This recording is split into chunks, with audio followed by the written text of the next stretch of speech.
रामराम मंडळी. श्री राजलक्ष्मी पब्लिकेशनच्या यूट्यूब चॅनलवर आपले स्वागत आहे. सहज सुलभ परिणामकारक सूक्ष्म अन्नद्रव्ये संतुलित पीक पोषणासाठी मार्गदर्शक डॉक्टर हरिहर कौसडीकर. सहज समजण्याच्या दृष्टिकोनातून 9 प्रकरणे वेगवेगळी केलेली आहेत, ज्यामुळे कमी वेळात आपणास विषय समजणे सोपे होईल. एकूण 9 प्रकरणांपैकी प्रकरण पहिले, संतुलित पीक पोषणासाठी आवश्यक अन्नद्रव्ये, या विषयीची माहिती आपण या प्रकरणात घेऊया. त्या अगोदर एक विनंती, आपण चॅनल सबस्क्राईब केलं नसेल तर जरूर करा. कृपया लाईक करा, शेअर करा आणि सर्व शेतकरी बांधवांना यात समाविष्ट करून घ्या. डॉक्टर हरिहर कौसडीकर यांचा परिचय करून देण्याची गरज नाही. डॉक्टर हरिहर कौसडीकर सध्या महाराष्ट्र कृषी शिक्षण व संशोधन परिषदेत संचालक संशोधन या पदावर कार्यरत आहेत. डॉक्टर हरिहर कौसडीकर हे वसंतराव नाईक मराठवाडा कृषी विद्यापीठ परभणी येथील मृदविज्ञान व कृषी रसायनशास्त्र विभागात सहाय्यक प्राध्यापक म्हणून कार्यरत होते.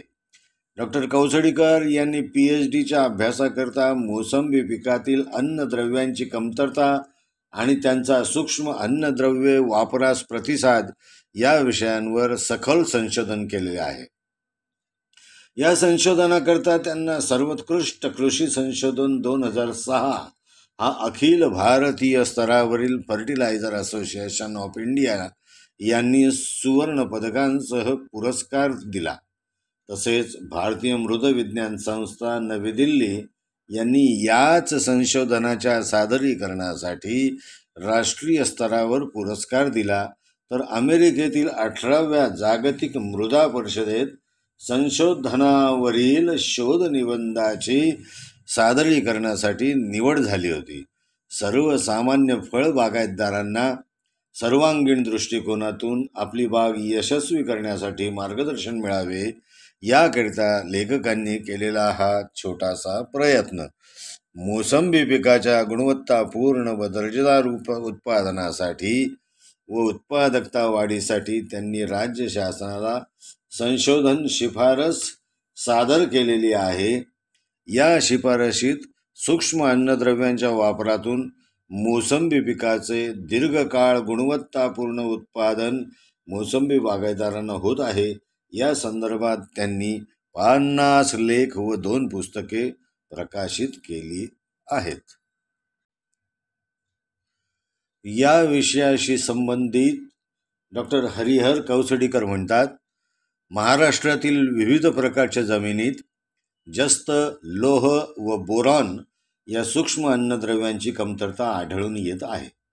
कृषी उत्पादन वाढीसाठी संतुलित पीक पोषण हा सर्वात मोठा घटक असून यासाठी सूक्ष्म अन्नद्रव्यांचा वापर अविभाज्य भाग आहे. शाश्वत व दर्जेदार कृषी उत्पादनासाठी सध्या सूक्ष्म अन्नद्रव्य वापरांचे नियोजन व व्यवस्थापन करणे अतिशय आवश्यक आणि गरजेचे आहे. ही सूक्ष्म अन्नद्रव्ये अत्यल्प प्रमाणात आवश्यक असली तरी ती अतिशय आवश्यक असतात, अन्यथा अपेक्षित दर्जेदार कृषी उत्पादन मिळणे शक्य होणार नाही. मागील 20 ते 25 वर्षाच्या कालावधीत पिकांसाठी सूक्ष्म अन्नद्रव्यांचा वापर आणि प्रतिसाद याबाबत कृषी विद्यापीठांनी विविध प्रकारे संशोधन केलेले आहे. ही सूक्ष्म अन्नद्रव्ये कोणती कार्य करतात, त्यांच्या कमतरतेमुळे पिकावर कसा अनिष्ट परिणाम होतो, हे शेतकऱ्यांना सोप्या भाषेत समजावून सांगण्यासाठी सूक्ष्म अन्नद्रव्ये संतुलित पीक पोषणासाठी ही माहिती पुस्तिका दृकश्राव्य म्हणजेच ऑडिओ व्हिडिओ यूट्यूब माध्यमाद्वारे शेतकरी, बागायतदार व कृषी विभागाच्या विस्तार कर्मचाऱ्यांसाठीची माहितीची गरज लक्षात घेऊन प्रकाशित करण्यात येत आहे. महाराष्ट्रात घेतल्या जाणाऱ्या विविध पिकांबाबत विविध प्रकारच्या जमिनीत आणि वेगवेगळ्या कृषी हवामान प्रदेशात झालेल्या संशोधनाचे अनेक संदर्भ लक्षात घेऊन माहिती देण्याचा प्रयत्न या माध्यमाद्वारे श्री राजलक्ष्मी पब्लिकेशनद्वारे केला आहे. या सर्व माहितीकरता लेखक संबंधित संशोधकांचा ऋणी आहे. डॉक्टर हरिहर कृ कौसडीकर. प्रकाशकाचे मनोगत. कृषीप्रधान भारतातील शेतकरी परंपरेने शेती करीत आलेला आहेच. आपली शेती समृद्ध करण्यासाठी स्वतःच्या प्रगतशील प्रयोगांनी तसेच इतरांच्या अनुभवाने तो प्रयत्न करीत आलेला आहेच. देशाच्या शेती विकासातून शेतकऱ्यांच्या आर्थिक आणि सामाजिक उन्नतीसाठी कृषी विद्यापीठांचाही महत्त्वाचा वाटा आहेच. सातत्याने होत असणारे संशोधन व त्यातून मिळणाऱ्या यशापयशाबरोबर येणारा वेग व निर्माण होणारी स्पर्धा यातून शेतकऱ्यांनी कामगारांनी आधुनिक प्रगत ज्ञान व कौशल्य आत्मसात करून आपले शेती उत्पन्न व अन्नधान्यादी उत्पादन वाढविले पाहिजे. अर्थात यासाठी सर्वच स्तरातून कृषी विस्ताराचे कार्य जोमाने सुरू आहेच. देशपातळीवर या दृष्टीने कृषी विषयाचे निरनिराळे अभ्यासक्रमही आखले गेले असून सातत्याने शैक्षणिक साहित्य निर्मितीही होत आहे. कृषी क्षेत्रात काम करणाऱ्या व्यक्ती, कृषी विद्यापीठातील संशोधक आणि विविध कृषी विषयक संस्थेतील अनुभवी तज्ज्ञ यांच्याद्वारे सातत्याने होत असणारे संशोधन व त्यातून मिळणाऱ्या यशापयशाबरोबर येणारा वेग व निर्माण होणारी स्पर्धा यांचे प्रतिबिंब आजच्या शेती तंत्रात स्पष्टपणे दिसून येत आहे. आणि म्हणूनच संबंधित कमिटीने शिफारस केलेल्या नवीन अभ्यासक्रमानुसार भारतीय कृषी अभ्यासक्रमात विशेषतः BSc ॲग्रिकल्चर या पदवी अभ्यासक्रमासाठी श्री राजलक्ष्मी प्रकाशनातर्फे सर्वप्रथम म्हणजे पहिल्यांदाच पाठ्यपुस्तके प्रकाशित करताना आम्हाला अत्यंत आनंद झाला. कारण महाराष्ट्रातील जवळपास सर्वच कृषी महाविद्यालयांनी या पाठ्यपुस्तकांचे मोठ्या आनंदाने स्वागत केले. अनेक विद्यार्थी मित्रांना त्यामुळे भरघोस यश मिळाले. उत्तम गुण मिळून आपापल्या परीक्षेत उत्तम यश मिळाले आणि यामुळेच आमचाही उत्साह वाढला. त्यामुळेच अनेकांच्या मागणीनुसार कृषी माहिती पुस्तिका दृकश्राव्य म्हणजेच ऑडिओ व्हिडिओ YouTube माध्यमाद्वारे आता प्रकाशित करण्याचे आम्ही ठरविले. यामुळे आधुनिक तंत्रज्ञानाची शेती सर्वसामान्य शेतकऱ्यांपर्यंत पोहोचण्यास मदत होईल असा आम्हाला विश्वास वाटतो. आम्ही हाती घेतलेल्या या कार्यात आम्हा सातत्याने सहकार्य करणाऱ्या आमच्या तज्ज्ञ लेखकांचे आणि सर्वच महानुभावांचे तसेच विद्यार्थ्यांचे आम्ही ऋणी आहोत आणि त्यांच्या हितातच आम्ही आमचे हित समजतो. अशाच नवनवीन YouTube दृकश्राव्य ऑडिओ व्हिडिओसाठी श्री राजलक्ष्मी पब्लिकेशनला कृपया लाईक, शेअर आणि सबस्क्राईब करायला विसरू नका ही विनंती. राजन अहिरे पाटील, श्री राजलक्ष्मी प्रकाशन, छत्रपती संभाजीनगर, औरंगाबाद. सदर चित्रामध्ये वनस्पतीमध्ये आढळणाऱ्या अन्नद्रव्यांच्या कमतरतेची पानावर दिसून येणारी लक्षणे दिसतात. शेंड्याची पाने कॅल्शियम आणि बोरॉन, नवीन पाने कॉपर, सल्फर, आयर्न आणि मॅंगनीज, तर जुनी पाने नत्र, स्फुरद, पालाश, मॅग्नेशियम, झिंक आणि मॉलिब्डेनम कमतरतेची लक्षणे आपल्याला दाखवतात.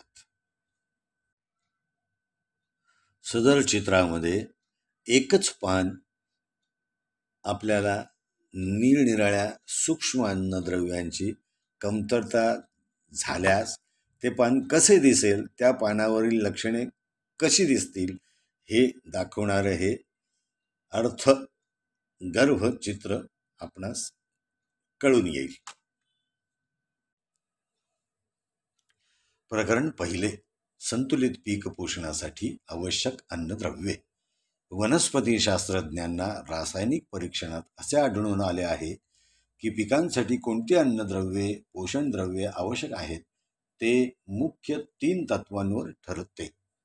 1. पोषण द्रव्ये वनस्पतींच्या वाढीसाठी व प्रजननासाठी उपयुक्त असली पाहिजे.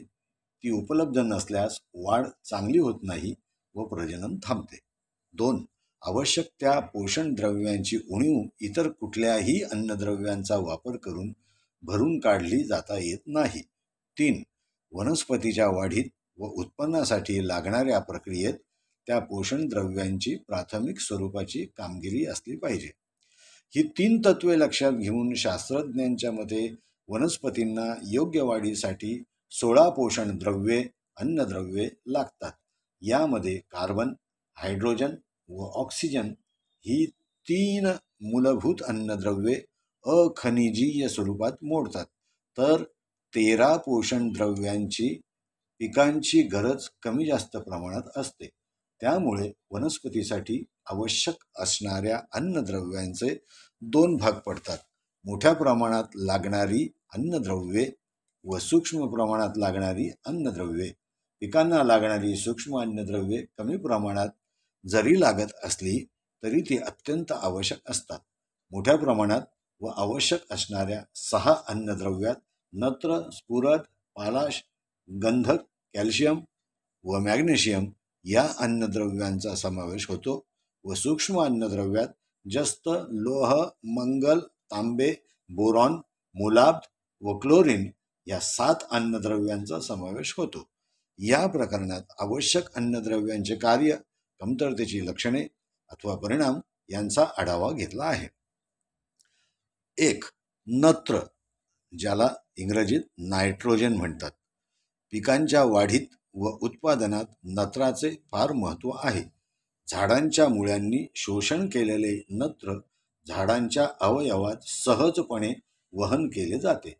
नत्र झाडांच्या नवीन पानात एकत्रित होते. झाडांना नत्राचा पुरवठा पुरेशा प्रमाणात होत नसल्यास जुन्या पानातले साठविलेले नत्र झाडांच्या नवीन कोवळ्या अवयवांना जसे पाने, कळ्या यांना पोहोचवले जाते. यामुळे नत्राची कमतरता असलेल्या जमिनीत जुनी पाने नत्राअभावी पिवळी पडलेली आढळतात. नत्राचा पुरवठा कमी प्रमाणात झाल्यास पिकांची वाढ खुंटते. झाडांची पाने लहान होतात, खोडे बारीक होतात. पानातील हरितद्रव्याचे प्रमाण कमी झाल्यामुळे पानांचा रंग फिकट हिरवा होतो. तीव्र सूर्यप्रकाशात नत्राच्या कमतरतेमुळे झाडांची वाढ अकाली थांबून फळांना लवकर पक्वता येते. नत्र कमतरतेच्या परिस्थितीत झाडाच्या मुळ्यांचा विस्तार होत नाही. साधारणपणे हलक्या जमिनीतील पीक भारी जमिनीतील पिकांपेक्षा नत्राला जास्त प्रतिसाद देतात. नत्राच्या कमतरतेची पिकांवर दिसणारी लक्षणे पुढील छायाचित्रात आपणास बघाव्यास मिळतील. यात गहू आहे, बटाटा, बिनस, कोबी, फुलकोबी, लिंबूवर्गीय फळे, काकडी, आले, मिरची व ढोबळी मिरची, डाळिंब, आंबा, खरबूज, सोयाबीन, पपया, केळी, कांदा, कपाशी, वांगी, उडीद व मूग, भेंडी, भात, द्राक्ष, मका, बाजरी आणि ज्वारी. आता आपण बघूया स्फुरद, ज्याला फॉस्फरस इंग्रजीत म्हणतात. झाडात पेशी विभाजन व नव्या वाढीकरता स्फुरद आवश्यक असतो. वनस्पतीतील स्फुरदाचे महत्त्वाचे कार्य म्हणजे ऊर्जा प्रदान करणे. स्फुरदामुळे झाडांना बळकटी येते. फळझाडांची फळधारणेची क्षमता वाढते. झाडांची तंतुमय मुळे जास्त प्रमाणात वाढतात. स्फुरद वनस्पतीत एका अवयवातून दुसऱ्या अवयवात सहजपणे स्थलांतर केला जातो. स्फुरदाच्या कमतरतेची लक्षणे जवळजवळ नत्राच्या कमतरतेच्या लक्षणांसारखीच असतात. स्फुरदच्या कमतरतेमुळे झाडांची खोडं बारीक होतात. पानांचा आकार लहान होतो. पाने अकाली गळू लागतात. फळझाडांना मोहर कमी येतो. पानांवर निळसर हिरवी झाक दिसते. स्फुरदाच्या कमतरतेमुळे पानांची प्रथिने तयार करण्याची क्षमता मंदावते. लिंबूवर्गीय फळांची साल जाड होऊन फळ आतून पोकळ होते. स्फुरदाच्या कमतरतेमुळे पिकांवर दिसणारी लक्षणे पुढील छायाचित्रात आपणास बघाव्यास मिळतील. यात ज्वारी, टोमॅटो, कपाशी, केळी, आंबा, लिंबूवर्गीय फळे, वांगी, उडीद व मूग, द्राक्ष, बाजरी, भेंडी, कांदा, पपया, मिरची व ढोबळी मिरची, गहू, बटाटा, भात, बीन्स, कोबी, सोयाबीन आणि हरभरा. आता आपण बघूयात पालाश, ज्याला इंग्रजीत पोटॅशियम म्हणतात. वनस्पतीत स्टार्च निर्माण करण्याची प्रक्रिया पालाशमुळे घडून येते. पर्णरंध्रांच्या उघड झापीवर पालाश नियंत्रण करते.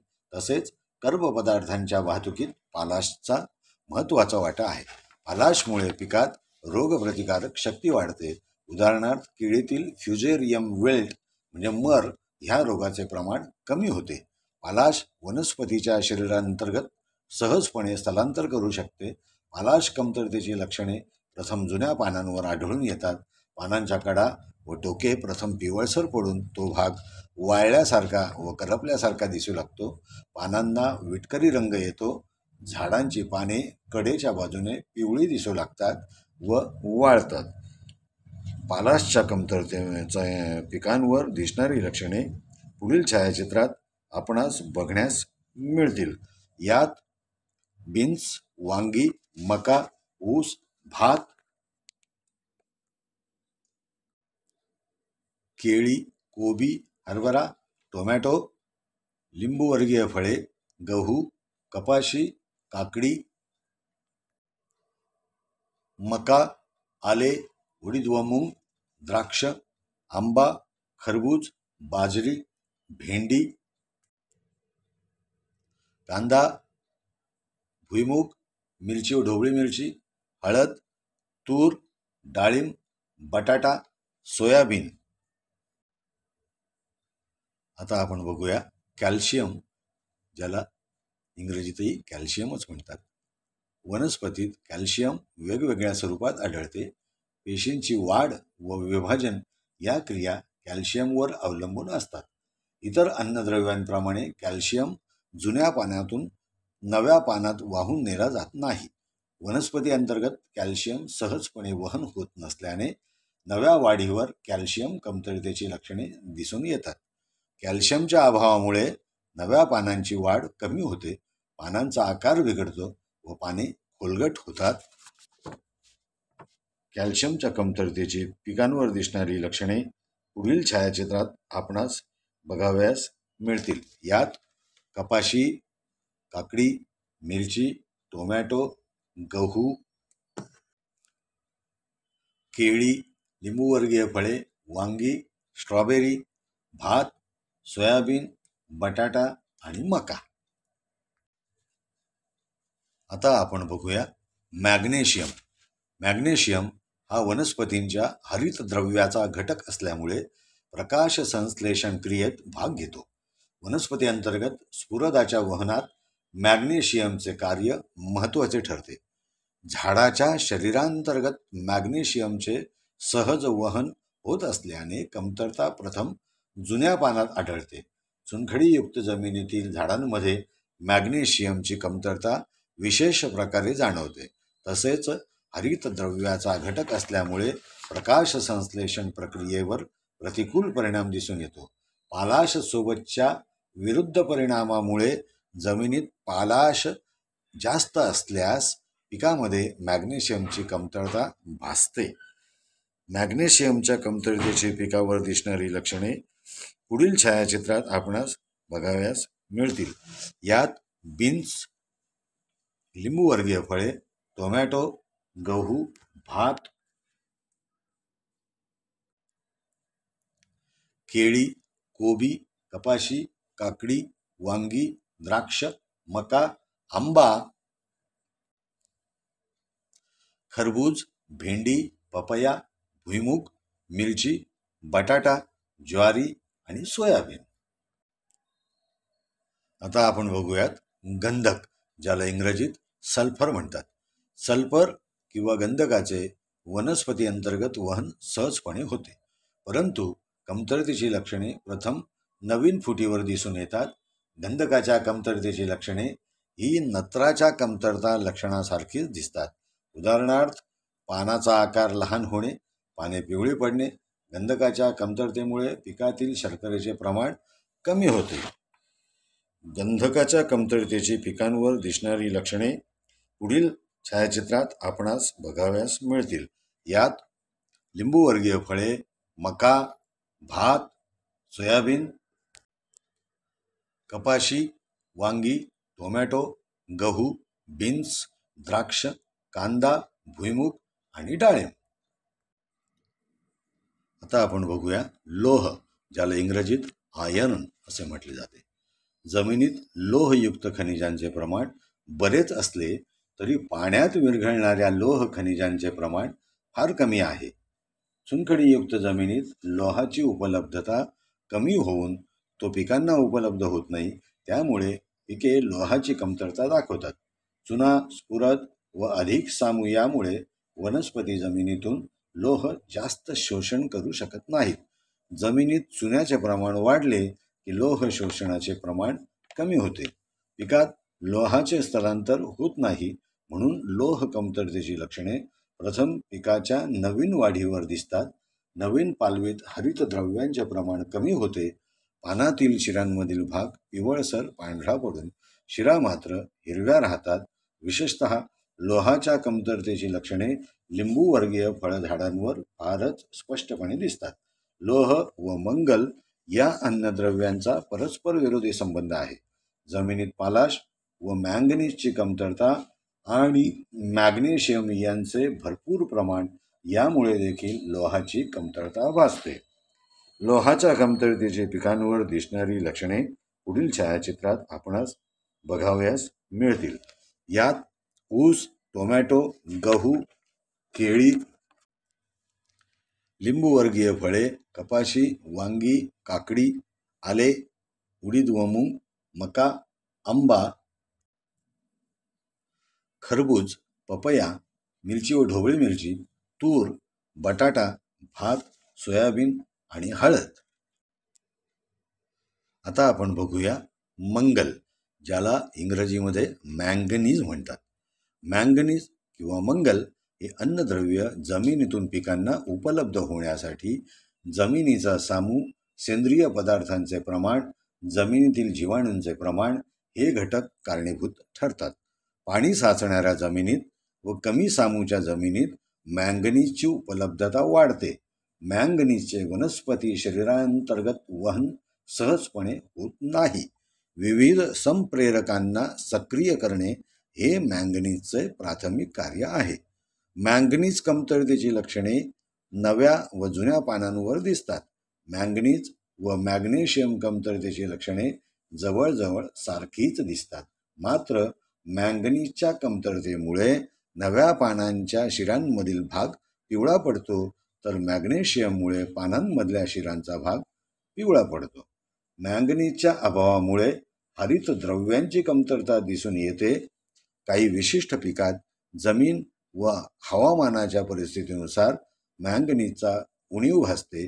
उदाहरणार्थ, थोडी आम्ल व अल्कलीयुक्त जमीन, पाण्याचा कमी निचरा होणारी जमीन, जमिनीतील जस्ताचे व लोहाचे प्रमाण जास्त असणे, कोरडे हवामान असणे, सूर्यप्रकाशाची तीव्रता कमी असणे अथवा जमिनीचे तापमान कमी असणे. मंगलाच्या कमतरतेची पिकांवर दिसणारी लक्षणे पुढील छायाचित्रात आपणास बघाव्यास मिळतील. यात उडीद व मूग, बीन्स, लिंबूवर्गीय फळे, कपाशी, केळी, टोमॅटो, काकडी, भात, मका, भुईमूग, मिरची व ढोबळी मिरची, गहू आणि हळद. आता आपण बघूया तांबे किंवा ताम्र, ज्याला इंग्रजीत कॉपर म्हणतात. वनस्पतीत प्रथिने व कर्ब पदार्थ तयार करण्याच्या वनस्पती अंतर्गत प्रक्रियेशी संबंधित कॉपरचे कार्य आहे. कॉपरचे वनस्पती अंतर्गत स्थलांतर सहजपणे होत नाही, परंतु प्रमाण पुरेसे असल्यास स्थलांतर सहजपणे होते. बऱ्याच कालावधीसाठी नत्र व स्फुरद जमिनीला दिल्यास जमिनीत कॉपरची कमतरता निर्माण होते. भारी जमिनीत व भरपूर प्रमाणात चुना असलेल्या जमिनीत देखील कॉपरची कमतरता आढळते. पानगळ होणाऱ्या फळझाडात तांबराची कमतरता आढळून येते. तांबराच्या उणिवेमुळे लिंबूवर्गीय फळझाडात एक्झांथेमा नावाचा रोग होतो. या रोगात झाडाच्या पानसोटावर हिरवे पाने दिसून येतात आणि झाडाच्या सालीतून डिंकासारखा चिकट द्रव बाहेर पडतो. तांबराच्या कमतरतेची पिकांवर दिसणारी लक्षणे पुढील छायाचित्रात आपणास बघावयास मिळतील. यात बार्ली, गहू, केळी, तंबाखू, भुईमूग, मका, भात, आंबा, लिंबूवर्गीय फळे, सोयाबीन, लेट्युस आणि गहू. आता आपण बघूया जस्त, ज्याला इंग्रजीत झिंक म्हणतात. वनस्पती अंतर्गत संजीवकांशी जस्ताची घनिष्ठ संबंध आहे. स्टार्च तयार करण्याच्या प्रक्रियेत जस्त हा महत्त्वपूर्ण घटक आहे. वनस्पतीत अधिक स्फुरदामुळे जस्ताची कमतरता भासते. स्फुरद व जस्त या द्रव्यांच्या संयोगाने झिंक फॉस्फेट हे न विरघळणारे संयुग जमिनीत तयार होऊन जमिनीत जस्ताची कमतरता निर्माण होते. स्फुरदाप्रमाणेच नत्र देखील जास्त प्रमाणात दिल्यास जमिनीत जस्ताची कमतरता निर्माण होते. जस्ताच्या कमतरतेमुळे पिकात तांबराचे प्रमाण वाढल्याचे दिसून आले आहे. जस्त कमतरतेमुळे फळझाडांची पाने लहान पडतात, पानांचा कडा वेड्या वाकड्या होतात, पाने पर्णगुच्छासारखी दिसू लागतात. फळझाडांना त्यांच्या खोडांची साल खडबडीत होते. लिंबूवर्गीय फळझाडात पानांच्या शिरांमधील भाग पिवळा पडतो, पानांच्या कडा वेड्या वाकड्या होतात. चुनखडीयुक्त जमीन, जास्त सामूची जमीन, सेंद्रिय पदार्थाचा अभाव, थंड हवामान, जमिनीत स्फुरदाचे जास्त प्रमाण, स्फुरदाचा भरपूर पुरवठा यामुळे जस्ताची कमतरता आढळून येते. विशेषतः फळबागांमध्ये जस्ताची कमतरता जास्त प्रमाणात आढळून येते. जस्ताच्या कमतरतेची पिकांवर दिसणारी लक्षणे पुढील छायाचित्रात आपणास बघण्यास मिळतील. यात मिरची व ढोबळी मिरची, उडीद व मूग, सोयाबीन, मका, कपाशी, कांदा, भुईमूग, भात, केळी, गहू, वांगी, लिंबूवर्गीय फळे इत्यादी. आता आपण बघूया बोरॉन. कर्बीय पदार्थाच्या संजीवकांच्या तसेच प्रथिने यांच्या जडणघडणीशी बोरॉन निगडीत आहे. अल्कलीयुक्त जमिनी, कोरडे हवामान व तीव्र सूर्यप्रकाशाखालच्या जमिनीत बोरॉनची कमतरता आढळते. आम्लयुक्त, रेतीयुक्त तसेच क्षारयुक्त जमिनीत कमतरता भासते. बोरॉनच्या कमतरतेची लक्षणे म्हणजे वनस्पतीच्या शेंड्याकडच्या भागाची वाढ मंदावते, पाने वाकडी तिकडी व जास्त ठिसूळ होतात, शेंड्याकडील भाग मरतो, झाडांना फुले व फळे धरण्याचे प्रमाण कमी होते आणि परागकणांची उगवण कमी झाल्यामुळे झाडांची फळधारणा थांबते. बोरॉनच्या अभावामुळे पिकांतर्गत शर्करेचे वहन कमी होते. लिंबूवर्गीय झाडांच्या पानात बोरॉनची कमतरता असल्यास पानात स्फुरदाचे प्रमाण अधिक आढळून आले आहे. म्हणजेच स्फुरद जास्त प्रमाणात दिल्याने बोरॉनची कमतरता पानात आढळून येते. बोरॉनच्या कमतरतेची पिकावर दिसणारी लक्षणे पुढील छायाचित्रात आपणास बघावयास मिळतील. यात वांगी, कांदा, फुलकोबी, ज्वारी, भात, सफरचंद, फुलकोबी, बीन्स, लिंबूवर्गीय फळे, केळी, खरबूज, मिरची व ढोबळी मिरची, उडीद व मूग, काकडी, भेंडी, कपाशी, सोयाबीन, टोमॅटो, गहू, पपया, ऊस, मका तसेच पपया. आता आपण बघूया मोलाब्ध, ज्याला इंग्रजीत मॉलिब्डेनम म्हटले जाते.